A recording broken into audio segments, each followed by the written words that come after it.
বন্ধুরা, গরিব ঘরের রাজপুত্র ছেলেটির নাটকের মোড় তো একেবারে অন্যদিকে ঘুরে যাচ্ছে। অনেকের প্রথম স্ত্রী মেঘলা তো ইতিমধ্যে 50,000 কোটি টাকার মালিক হয়ে গেল। ভিউয়ার্স, বর্তমানে মেঘলা যাকে বাবা মা বলে জানে তারা হচ্ছে তাদের পালিত বাবা মা, মানে তারাই মেঘলাকে ছোট থেকে বড় করেছে কিন্তু জন্ম দেয়নি। কিন্তু বন্ধুরা, মেঘলা কিন্তু এখন পর্যন্ত এটা বিশ্বাসই করতে পারছে না যে মেঘলা ইতিমধ্যে 50,000 কোটি টাকার মালিক হয়েছে। কিন্তু বন্ধুরা, মেঘলা খুব শীঘ্র জানতে যাচ্ছে যে আসলে মেঘলা সত্যি সত্যি 50,000 কোটি টাকার মালিক। সেটা আপনারা গরিব ঘরের রাজপুত্র সিরিয়ালটির আগামী পর্বেই দেখতে পারবেন।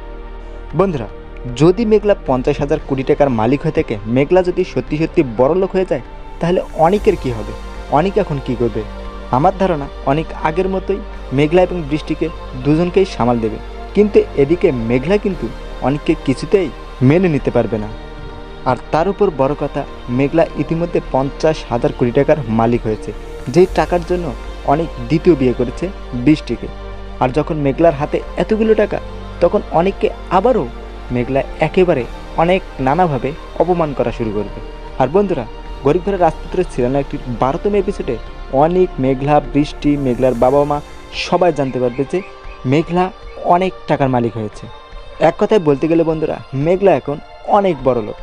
আর মেঘলার এই বড়লোক হওয়ার ঘটনাটাই আগামী পর্বগুলোতে অনেক ইন্টারেস্টিং ধামাকা কিছু আসতে যাচ্ছে। বন্ধুরা, তাহলে এখন আপনারা কমেন্ট করে জানান গরিব ঘরের রাজপুত্রের সিরিয়ালটির আগামী 12তম এপিসোড আপনারা কবে দেখতে চান। আপনাদের এই মহামূল্যবান মতামতেই গরিব ঘরের রাজপুত্রের সিরিয়ালটির 12তম এপিসোড আপলোড করা হবে। অবশ্যই কিন্তু বন্ধুরা আপনারা কমেন্ট করে জানিয়ে দেবেন। আজকের মতো ভিডিও এই পর্যন্তই।